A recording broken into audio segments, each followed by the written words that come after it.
قال اللہ تبارک و تعالی فی مقام آخر یا ایھا الذین آمنوا صلوا علیہ وسلموا تسلیما۔ صدق اللہ العظیم۔ حضور علیہ الصلوۃ والسلام کی صحابہ کرام، حضور علیہ الصلوۃ والسلام کے صحابہ کرام، آپ کا یہ طریقہ کار تھا کہ آپ جب بھی بیٹھتے تو حضور علیہ الصلوۃ والسلام کے گن گاتے۔ کوئی کہیں بیٹھ کر کسی کے ساتھ سرکار علیہ الصلوۃ والسلام کے حسن و جمال کے تذکرے کر رہا ہے، کوئی کہیں بیٹھ کے سرکار دو عالم صلی اللہ علیہ وآلہ وسلم کے چال چلن کے تذکرے کر رہا ہے۔ یہی طریق تھا صحابہ کا، اور صحابہ کرام ایک دفعہ بیٹھ کر تذکرہ انبیاء کر رہے تھے۔ ایک صحابی رسول بولے، یہ حدیث شریف سیدنا ابن عباس سے مروی ہے، فرماتے ہیں کہ ایک صحابی رسول بولے کہ حضرت سیدنا آدم علیہ السلام کا رتبہ بہت اعلیٰ ہے، حضرت سیدنا ابراہیم علیہ السلام کا رتبہ بہت اعلیٰ ہے، آپ کو اللہ تبارک و تعالی نے خلیل اللہ کا لقب دیا، یعنی اللہ نے آپ کو اپنا دوست قرار دیا۔ تو دوسرے صحابی رسول نے تعجب فرمایا اور بولا کہ بات بجا ہے، مگر اللہ نے دیکھو عیسیٰ علیہ السلام کو کتنا اعلیٰ رتبہ عطا فرمایا کہ ان کو روح اللہ کا لقب دیا، اور ان سے عجیب و غریب معجزات رونما ہوئے۔ تیسرے صحابی رسول بولے کہ دیکھو بجا ہے ان کی شانیں، مگر جو رتبہ حضرت موسیٰ علیہ السلام کو دیا اس کو تو دیکھو وہ کتنا اعلیٰ رتبہ ہے کہ اللہ نے انہیں کلیم اللہ کہا، اللہ تعالیٰ نے ان سے شرف کلام بخشا، یعنی اللہ نے ان سے کلام فرمایا، وہ کلیم اللہ ہیں۔ تو ایسے ہی صحابہ کرام انبیاء کا تذکرہ کر رہے تھے، تو اتنے میں حضور علیہ الصلوۃ والسلام تشریف لے آئے، اور سرکار دو عالم صلی اللہ علیہ وآلہ وسلم ارشاد فرماتے ہیں کہ میں نے تمہارا وہ تعجب بھی دیکھا جو تمہیں انبیاء کی شانوں میں ہے، مگر الا انا حبیب اللہ ولا فخرا، کہ خبردار سب نبیوں کی شانیں بجا ہیں، مگر کان کھول کر سن لو کہ میں اللہ کا حبیب ہوں اور مجھے اس بات پر فخر نہیں ہے۔ یہ مقام حبیبیت، محبوبیت جو اللہ نے رسول اللہ صلی اللہ علیہ وسلم کو عطا فرمایا، حضور علیہ الصلوۃ والسلام سے پہلے کسی نبی کو یہ مقام رب نے عطا نہیں فرمایا۔ اور صرف اتنا ہی نہیں، اپنا حبیب ہونا ظاہر فرمایا، اور اس کے بعد ارشاد فرماتے ہیں کہ میں ہی وہ ہوں جو قیامت کے دن اگلوں اور پچھلوں میں رب کی بارگاہ میں سب سے زیادہ شرف اور عزت اور فضیلت والا ہوں، اور میں ہی ہوں جس نے قیامت کے دن سب سے پہلے رب کی بارگاہ میں شفاعت کرے گا، اور میں ہی وہ ہوں کہ جس کی شفاعت رب قیامت کے دن سب سے پہلے قبول فرمائے گا۔ انا حامل اللواء الحمد یوم القیامہ، کہ میں ہی وہ ہوں کہ جو قیامت کے دن حمد کا جھنڈا اٹھائے ہوئے ہوگا، اور آدم سے لے کر قیامت تک جتنے لوگ ہیں سب اس حمد کے جھنڈے کے نیچے ہوں گے۔ اور یہ بھی سنو کہ قیامت کے دن جنت کا دروازہ کھٹکھٹانے والا بھی محمد ہی میں ہوں گا، اور یہ بھی سنو کہ رب جس کے کھٹکھٹانے پر جنت کا دروازہ سب سے پہلے کھولے گا وہ بھی میں ہوں، اور یہ بھی سنو کہ انا شافع و مشفع، کہ سب سے پہلے شفاعت کرنے والا بھی میں ہوں گا، اور وہ جس کی شفاعت رب سب سے پہلے قبول کرے گا وہ محمد بھی میں ہوں۔ اور یہ بات میں فخر سے نہیں کرتا، اور یہ فخر سے نہیں کہنا اس بات پر دلالت کرتا ہے کہ یہ حضور علیہ الصلوۃ والسلام کی عاجزی ہے، یعنی حضور علیہ الصلوۃ والسلام تحدیث نعمت کے لیے یہ بیان فرما رہے ہیں، یہ وہ مرتبہ حق نے ہے تجھ کو دیا، نہ کسی کو ملے نہ کسی کو ملا۔ آدم علیہ السلام سے لے کر عیسیٰ علیہ السلام تک جتنے نبی آئے، کوئی صفی اللہ، کوئی حبیب اللہ، کوئی نجی اللہ، کوئی کلیم اللہ بنا، مگر جو حبیب اللہ کا رتبہ ہے یہ سب رتبوں سے افضل ہے۔ بلکہ اللہ تبارک و تعالیٰ نے قرآن مجید میں خود ارشاد فرمایا، تلک الرسل فضلنا بعضهم علی بعض، کہ ہم نے بعض رسولوں کو بعض رسولوں پر فضیلت دی ہے۔ تو یہ تو قرآن سے ثابت ہے۔ اب یہ حبیب اللہ کا رتبہ تمام رتبوں سے افضل کیسے ہوا، یہ سنیے۔ کلیم اللہ کا جو رتبہ ہے، اللہ تبارک و تعالیٰ نے کلام فرمایا، وہ بھی دوست ہیں، کلیم اللہ اللہ کے دوست ہیں، حبیب اللہ بھی اللہ کے دوست ہیں، خلیل اللہ بھی اللہ کے دوست کو کہتے ہیں جو کہ حضرت ابراہیم علیہ السلام کا لقب ہے، اور حبیب اللہ بھی اللہ کے دوست کو کہتے ہیں۔ تو فرق کیا ہے خلیل اللہ میں اور حبیب اللہ میں؟ تو پوچھا گیا تو بتایا کہ خلیل وہ ہے جو رب کو راضی کرنے کی تو گودوں میں لگا رہے، اور حبیب اللہ وہ ہے کہ رب جس کی رضا کو مد نظر رکھے اور رب جس کی رضا پر راضی ہو، ہر کام سے پہلے محبوب کی رضا کی طرف دیکھے۔ حبیب اللہ کا رتبہ یہ ہے۔ اب چلتے ہیں کلیم اللہ کسے کہتے ہیں۔ علامہ نصفی رحمۃ اللہ تعالی علیہ آپ نے اس بات کو نقل کیا، فرماتے ہیں کہ ایک دن موسیٰ علیہ السلام نے رب سے پوچھا، یا اللہ میں بھی کلیم اللہ ہوں، تو نے مجھ سے کلام فرمایا، اور یہ جو تیرے محبوب ہیں جو آئیں گے یہ حبیب اللہ ہیں، کلیم بھی تیرا دوست ہے، حبیب بھی تیرا دوست ہے، تو ذرا بتا یہ کلیم اور حبیب میں فرق کیا ہے؟ ما فرق بین الکلیم والحبیب، کہ کلیم و حبیب میں فرق کیا ہے؟ دونوں ہی دوست ہیں۔ تو رب نے ارشاد فرمایا کلیم اللہ وہ ہے، موسیٰ وہ ہے جو بندوبست کر کے پوری تیاری کے ساتھ طور پہاڑ پر جائے اور طور پہاڑ پر جا کر رب سے یہ کہیں کہ یا اللہ تبارک و تعالی میں تجھے دیکھنا چاہتا ہوں، اور آگے سے جواب آئے کہ لن ترانی، کہ اے موسیٰ تو مجھے دیکھنے کی استطاعت نہیں رکھتا، اور حبیب اللہ وہ ہے کہ محبوب گھر پر بستر آرام پر استراحت فرما رہے ہو اور رب جبریل امین کو بھیج کر کہے میرے محبوب کو جا کر کہو کہ رب تمہارے دیدار کا مشتاق ہے۔ یہ فرق ہے کلیم و حبیب میں، یہ وہ مرتبہ حق نے ہے تجھ کو دیا، نہ کسی کو ملے نہ کسی کو ملا۔ ہمارا آج کا موضوع ہی حضور علیہ السلام کا مرتبہ محبوبیت اور حضور علیہ السلام کی شفاعت ہے۔ شفاعت دیکھیں بہت قسم کی ہے، قرآن بھی شفاعت کرے گا، حافظ قرآن بھی شفاعت کرے گا، قاری قرآن بھی شفاعت کرے گا، عالم قرآن بھی شفاعت کرے گا، عامل قرآن بھی شفاعت کرے گا، قرآن کی حفاظت کرنے والا بھی شفاعت کرے گا، حافظ قرآن کے والدین بھی اگر اچھے ہوئے تو وہ بھی شفاعت فرمائیں گے، حافظ قرآن 7 نسلوں تک شفاعت کرے گا، مگر انبیاء، اولیاء، صلحاء، شہداء سب شفاعت کریں گے، مگر یہ جتنی شفاعتیں ہیں کل ملا کر شفاعت صغریٰ میں آتی ہیں، یہ ساری شفاعتیں چھوٹی شفاعت ہے، مگر ایک شفاعت ہے جسے شفاعت کبریٰ کہتے ہیں، جب قیامت کے دن سب چٹیل میدان میں گھوم پھر رہے ہوں گے اور پریشان حالت میں ہوں گے کہ حساب و کتاب شروع نہیں ہو رہا، کہاں جائیں، کس سے مدد طلب کریں، اس وقت حساب و کتاب شروع کرنے کی جو شفاعت ہوگی وہ شفاعت کبریٰ ہے، اور یہ حق میرے محبوب کریم صلی اللہ علیہ وآلہ وسلم کو اللہ تبارک و تعالیٰ نے عطا فرمایا۔ اور قیامت کا منظر کیا ہوگا؟ 20 سے زائد احادیث جو میں پڑھ کر آیا ہوں، جو میری نظر سے گزری، اور اس سے بھی زیادہ احادیث جو شفاعت کے موضوع پر دلالت کرتی ہیں، جن میں واضح طور پر شفاعت کا ذکر ہے۔ 8 صحابہ اکرام ایسے ہیں کہ جن سے شفاعت کی حدیث مروی ہے، ان میں جلیل القدر صحابی چند کا نام لینے کی کوشش کروں گا۔ پہلے صحابی رسول جن کا نام سیدنا صدیق اکبر رضی اللہ تعالیٰ عنہ، خلیفہ بلا فصل امام الانبیاء سید الانبیاء صلی اللہ علیہ وآلہ وسلم، کہ جن کے بارے میں قرآن میں آیا، جن کے بارے میں رب نے قرآن میں فرمایا کہ ثانی اثنین اذ ہما فی الغار، جب ہجرت کے موقع پر غار ثور میں سرکار دو عالم صلی اللہ علیہ وسلم ٹھہرے اور ساتھ سیدنا صدیق اکبر تھے، تو اللہ نے خود ارشاد فرمایا کہ 2 میں سے دوسرے، یعنی پہلے سرکار علیہ السلام اور دوسرے جناب صدیق اکبر رضی اللہ تعالیٰ عنہ۔ اور دوسری جگہ پر اسی جگہ اگلی آیت میں، اسی آیت میں یا اس سے اگلی آیت میں حضور علیہ السلام نے ارشاد فرمایا کہ لا تحزن ان اللہ معنا، یہ سرکار علیہ السلام کے الفاظ ہیں کہ اے ابو بکر غم نہ کر، اللہ ہمارے ساتھ ہے۔ یہ شان ہے سیدنا صدیق اکبر کی، انہوں نے اس شفاعت کی حدیث کو روایت کیا۔ دوسرے راوی کا نام سیدنا ابو ہریرہ رضی اللہ تعالیٰ عنہ، کہ عاشق رسول، عاشق اہل بیت اور صحابہ کے ساتھ نرم مزاجی سے پیش آنے والے صحابی رسول۔ تیسرے صحابی کا نام سیدنا ابن عباس رضی اللہ تعالیٰ عنہ، تیسرے صحابی کا نام حضرت ابو سعید خدری رضی اللہ تعالیٰ عنہ، اس سے اگلے صحابی کا نام حضرت انس بن مالک رضی اللہ تعالیٰ عنہ، اس سے اگلے صحابی کا نام سر رسول، یعنی رسول اللہ نے جب ان سے جب کوئی راز کی بات کرنی ہوتی تو حضرت حذیفہ سے کرتے۔ ایک شفاعت کی حدیث حضرت حذیفہ سے بھی مروی ہے، آخری حدیث حضرت عقبہ بن عامر سے مروی ہے۔ یہ وہ صحابہ کرام ہیں جو مشہور و معروف ہیں جن سے شفاعت کی حدیثیں مروی ہیں، مگر تفسیر مظہری کے مصنف قاضی ثناء اللہ پانی پتی صاحب،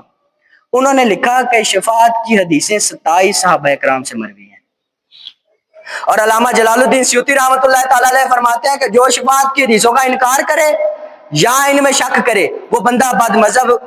بد عقیدہ اور گمراہ آدمی ہے، کیونکہ یہ وہ حدیثیں ہیں جو تواتر المعنی سے ثابت ہیں۔ اب چلتے ہیں ان احادیث کے مفہوم کی طرف، کیونکہ احادیث بہت زیادہ ہیں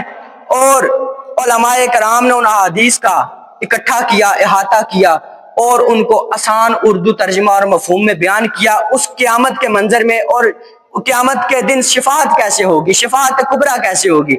تو اس کی منظر کشی کرتے ہوئے میں آسان اردو میں بیان کرتا چلوں۔ قیامت کا دن ہوگا، چٹھیل میدان ہوگا، کسی درخت کا سایہ نہیں ہوگا، کسی عمارت کا سایہ، کہیں بندہ کہیں رک کے سانس لے لے، کہیں سائے میں بیٹھ جائے، سورج سوا نیزے پر ہوگا، لوگ اپنے گناہوں کے سبب شرابور ہوں گے اپنے پسینے میں، کوئی اپنے گھٹنوں تک، کچھ اپنے ٹخنوں تک، کچھ اپنے سینے تک، اور کچھ اتنے ہوں گے جو اپنے پسینے میں غوطے کھا رہے ہوں گے۔ یہ حالت ہوگی اور سب پھر رہے ہوں گے پریشان، غم کی کیفیت میں کہ حساب و کتاب شروع نہیں ہو رہا۔ سب کافی عرصہ دراز تک جب ایسے رہیں گے تو ایک خیال آئے گا، کیوں نہ ایسے بندے کی طرف جائیں جو رب کی بارگاہ میں ہماری سفارش کرے کہ جناب ہمارا فیصلہ کیجئے، ہم جنتی ہیں تو جنت میں بھیجا جائے، اگر ہم جہنمی ہیں تو جہنم میں بھیجا جائے، فیصلہ تو شروع کیا جائے، اس پریشانی سے نجات ملے۔ تو سب کے ذہن میں خیال آتا ہے کہ ہم چلتے ہیں آدم علیہ السلام کے پاس، وہ ہمارے جد امجد ہیں، ہمارے والد میں سے ہیں، ہم سب کے والد ہیں۔ تو ان کے پاس جا کر کہتے ہیں کہ اللہ کی بارگاہ میں دعا کریں، سفارش کریں کہ آج جس پریشانی میں ہم مبتلا ہیں نا، اس سے نجات مل جائے۔ جناب سارے لوگ اکٹھے ہو کر آدم علیہ السلام کی جتنی اولاد قیامت تک ہے، ساری اکٹھی ہو کر حضرت آدم علیہ السلام کے پاس، جی آدم علیہ السلام کے پاس جا کر کہتے ہیں یا حضرت آپ ہمارے جد امجد ہیں، ہماری اللہ تبارک و تعالیٰ کی بارگاہ میں سفارش کریں، آپ دیکھ نہیں رہے ہماری کیا حالت ہو چکی ہے، ہم کتنے پریشان، کس مصیبت میں مبتلا ہیں۔ آدم علیہ السلام کا جواب کان کھول کر سن لو، فرماتے ہیں کہ لست ہناکم، یہ میرا کام نہیں ہے، نفسی نفسی، آج ہمیں اپنی جان کی فکر ہے، اذهبوا الی غیری، آج کسی اور کی طرف چلے جاؤ، کیونکہ آج رب جتنے غضب میں ہے، آج رب جتنے جلال میں ہے، آج سے پہلے آدم نے اتنا جلال میں نہ رب دیکھا تھا اور نہ ہی آئندہ رب کبھی اتنے جلال میں ہوگا۔ لوگوں نے عرض کی یا حضرت چلے آپ نے شفاعت نہیں کی، کوئی ایسا شخص بتا دیں جو رب کی بارگاہ میں شفاعت کرے، سفارش کرے، ہماری اس مصیبت سے نجات ملے۔ حضرت آدم علیہ السلام فرماتے ہیں کہ آپ چلے جائیں نوح علیہ السلام کے پاس، نوح علیہ السلام کے پاس جائیں اور جا کر ان کو بولے آپ کو اللہ نے عبد الشکور فرمایا، آپ کو شکر گزار بندہ ٹھہرایا، آپ برگزیدہ بندے ہیں، اللہ کی بارگاہ میں سفارش کریں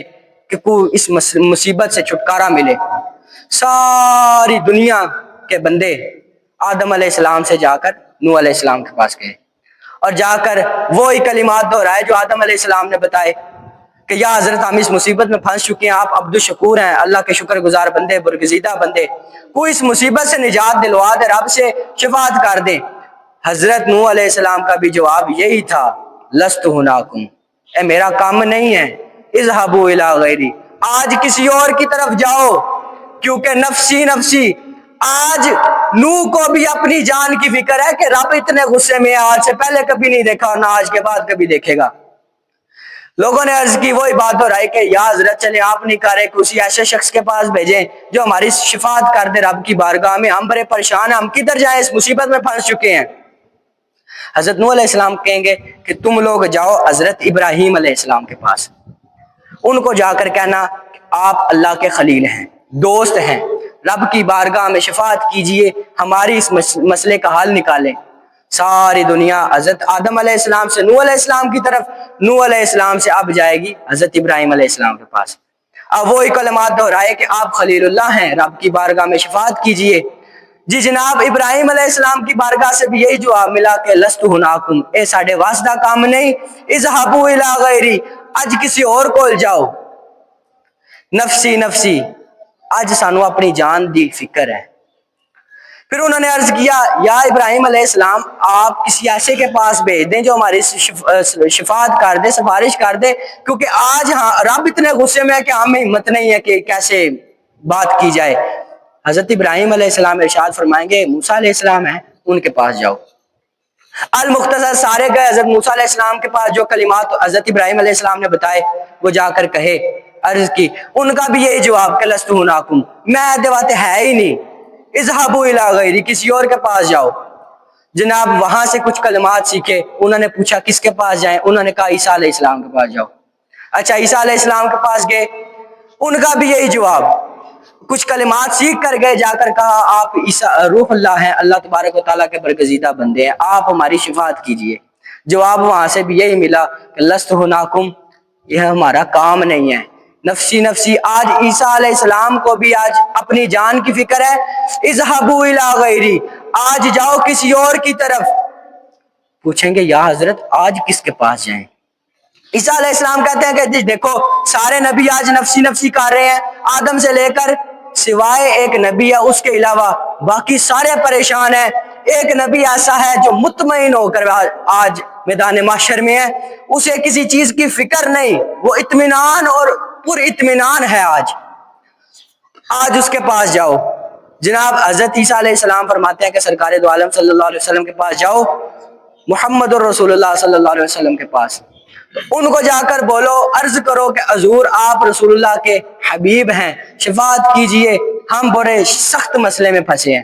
ساری دنیا 5 انبیاء سے یہ جواب لے کر کہ لست ہناکم، نفسی نفسی، اذهبوا الی غیری، یہ جواب ان 5 رسولوں سے لے کر آئے جو اولو العزم رسولوں کے سردار ہیں، کہ جن کے بارے میں حضور نے فرمایا کہ آدم، نوح، ابراہیم، موسیٰ اور عیسیٰ، یہ 5 رسول 1.25 لاکھ نبیوں اور رسولوں کے سردار ہیں، اور میں ان پر سردار ہوں۔ یہ وہ 5 رسول ہیں کہ جن سے یہ جواب لیا کہ نفسی نفسی، اذهبوا الی غیری، لست ہناکم، کہ یہ ہمارا کام نہیں ہے۔ چلیں جی، ساری دنیا حضور علیہ السلام کی بارگاہ میں حاضر ہو گئی اور آ کر عرض کرتے ہیں یا رسول اللہ آج ہماری یہ کیفیت دیکھیں کہ ہم کسی مصیبت میں پھنس چکے ہیں، اللہ کی بارگاہ میں شفاعت کیجئے، آج آپ اطمینان میں لگ رہے ہیں۔ سرکار علیہ السلام کا جواب سنیے، وہ یہ نہیں فرمائیں گے کہ اذهبوا الی غیری، کیونکہ یہ سید الاولین والآخرین ہیں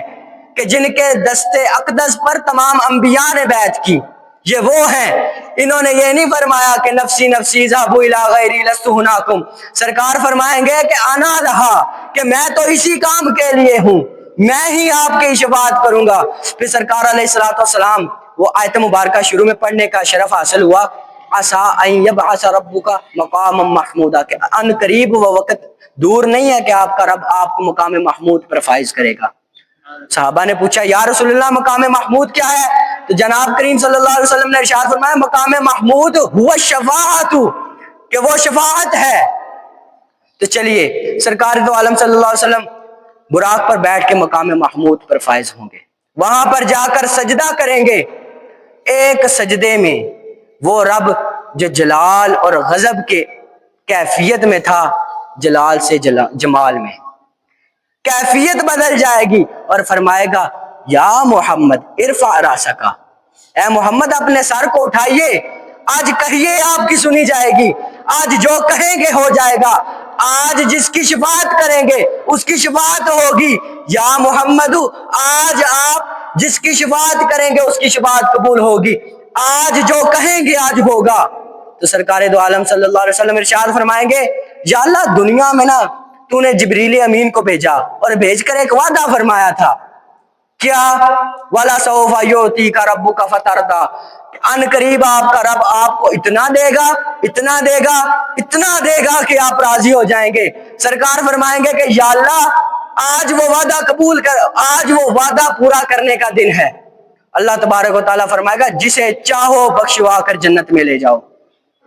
سرکار علیہ السلام فرمائیں گے یا اللہ تبارک و تعالیٰ یہ جو حساب کتاب نہیں نہ ہو رہا، یہ حساب کتاب شروع کیا جائے۔ تو اللہ تبارک و تعالیٰ ارشاد فرمائے گا کہ جا کر خوشخبری سنا دیجئے، حساب و کتاب شروع ہونے لگا ہے۔ آ کر سرکار دو عالم صلی اللہ علیہ وسلم خوشخبری دیں گے، یہ وہ شفاعت کبریٰ ہے، یہ وہ مرتبہ حق نے ہے تجھ کو دیا، نہ کسی کو ملے نہ کسی کو ملا، فقط اتنا مقصد ہے انعقاد بزم محشر کا کہ ان کی شان محبوبی دکھائی جانے والی ہے۔ قیامت کا مقصد یہ صرف یہ ہے کہ اللہ تبارک و تعالیٰ اپنے محبوب کی عظمت اور فضیلت کو لوگوں کے سامنے روز روشن کی طرح عیاں کر دے۔ اب یہاں پر سوچنے کی بات ہے کہ دنیا میں ہم نے حدیثوں میں سن رکھا کہ قیامت کے دن یہ ہوگا، تو لوگ پہلے ہی سرکار علیہ الصلوۃ والسلام کے پاس کیوں نہیں گئے؟ اتنے نبیوں کے پاس پھر آ کر گئے ہیں، سب سے جواب یہ لیا کہ ساڈا کام نہیں۔ تو جواب یہ ہے کہ اللہ تبارک و تعالیٰ نے اس سے بعد کے لیے کسی کے لیے اعتراض کا دروازہ نہیں کھلا رکھا کہ کل کو کوئی یہ کہہ دے کہ یہ کام تو آدم علیہ السلام بھی کر سکتے ہیں، یہ کام تو نوح علیہ السلام بھی کر سکتے ہیں، اولو العزم رسولوں کے 5 سردار ہیں، ان میں سے کوئی ایک کر سکتا ہے۔ رب نے پہلے سب کے چکر لگوائے کہ جاؤ سب سے جواب لے کر آؤ، پھر میرے محبوب کے پاس آنا، کیونکہ یہ وہ در ہے کہ جہاں دل نہیں توڑے جاتے، بے طلب بھی کہ یہاں ملتی ہے آتے جاتے۔ اس کے بعد سنیے، حضور علیہ الصلوۃ والسلام کی شفاعت کا حق کسے حاصل ہے؟ حضور علیہ الصلوۃ والسلام شفاعت فرمائیں گے، ہمیں حق الیقین ہے، کیونکہ قرآن میں بھی اس کا ثبوت ہے اور احادیث میں بھی۔ مگر حضور علیہ الصلوۃ والسلام نے ارشاد فرمایا کہ میری شفاعت کن کے لیے نہیں ہوگی؟ حضور علیہ الصلوۃ والسلام نے ارشاد فرمایا کہ میری امت میں کچھ لوگ ایسے آئیں گے کہ جو میری عذاب قبر اور شفاعت کو جھٹلائیں گے۔ تو سرکار علیہ الصلوۃ والسلام نے ارشاد فرمایا کہ ایسے بندے ہوں گے میری امت میں۔ تو آگے ایک اور جگہ پر ارشاد فرمایا کہ جو شخص میری شفاعت کو جھٹلائے گا میں اس کی شفاعت نہیں کروں گا۔ شفا شریف میں قاضی ایاز مالکی رحمۃ اللہ تعالیٰ علیہ نے ایک روایت نقل کی، ایک صحابی رسول ہیں، وہ فرماتے ہیں اس آیت کو ذکر کیا، وَلَسَوْفَ يُعْطِيكَ رَبُّكَ فَتَرْضَىٰ، کہ آپ کا رب آپ کو اتنا عطا کرے گا کہ آپ کو راضی کر دے گا۔ فرماتے ہیں کہ رب نے وعدہ تو کر دیا ہے، مگر سرکار علیہ الصلوۃ والسلام تب تک راضی نہیں ہوں گے جب تک اپنی امت کا ایک ایک شخص بخشوا کر جنت میں نہ لے جائیں۔ یہ وہ مرتبہ ہے جو رب نے اپنے محبوب کا آدم علیہ السلام سے لے کر عیسیٰ علیہ السلام تک جتنے نبی ہیں سب نے نمایاں کر کے دکھایا، سب نبیوں کو بھی دکھایا کہ آج میرے سامنے کوئی بول نہیں سکا، مگر میرا محبوب میری بارگاہ میں آیا اور آ کر سفارش کی تو سب کی شفاعت ہو گئی۔ یہ وہ مرتبہ ہے سرکار علیہ الصلوۃ والسلام کا جن کا انکار کرنے والوں کے لیے واضح طور پر سرکار علیہ الصلوۃ والسلام نے وعید فرمائی ہوئی ہے کہ میری شفاعت ان لوگوں کے لیے نہیں جو میری شفاعت کو جھٹلاتے ہیں۔ اللہ تبارک و تعالی ہمیں اپنے محبوب صلی اللہ علیہ وآلہ وسلم کے عشق اور محبت میں زندگی گزارنے کی توفیق عطا فرمائے۔ اور شفاعت کے طریقے، شفاعت کس کی ہوگی، شفاعت حاصل کرنے کا طریقہ کیا ہے، سرکار علیہ الصلوۃ والسلام نے یہ بھی بیان فرمایا۔ کئی احادیث ہیں، ایک حدیث ترمذی شریف میں ہے، آپ فرماتے ہیں کہ من زار قبری وجبت لہ شفاعتی، کہ جس نے میری قبر کی زیارت کی اس پر میری شفاعت واجب ہو گئی۔ ایک حدیث میں ہے کہ جو مجھ پر 50 دفعہ درود پاک پڑھے میں قیامت کے دن اس سے مصافحہ کروں گا۔ اور سوچو کہ قیامت کے دن جس کے ساتھ سرکار مصافحہ فرمائے اور وہ شخص جہنم میں جائے گا۔ آگے سنیے، ایک اور حدیث شریف ہے، سرکار علیہ الصلوۃ والسلام فرماتے ہیں کہ جس نے دنیا میں مجھ پر درود پاک کی کثرت کی ہوگی وہ قیامت میں میرے ساتھ ہوگا۔ ایک اور حدیث شریف ہے، سرکار علیہ الصلوۃ والسلام فرماتے ہیں کہ جو شخص درود پاک کی کثرت کرتا ہے اس کے لیے شفاعت میری واجب ہو گئی ہے۔ شفاعت سرکار علیہ الصلوۃ والسلام کی یقینی ہے۔ اللہ تبارک و تعالی ہمیں سچا اور عاشق رسول رکھے، جناب کریم صلی اللہ علیہ وسلم کا ادب کرنے کی، اتباع کرنے کی، سنتوں پر عمل کرنے کی توفیق عطا فرمائے۔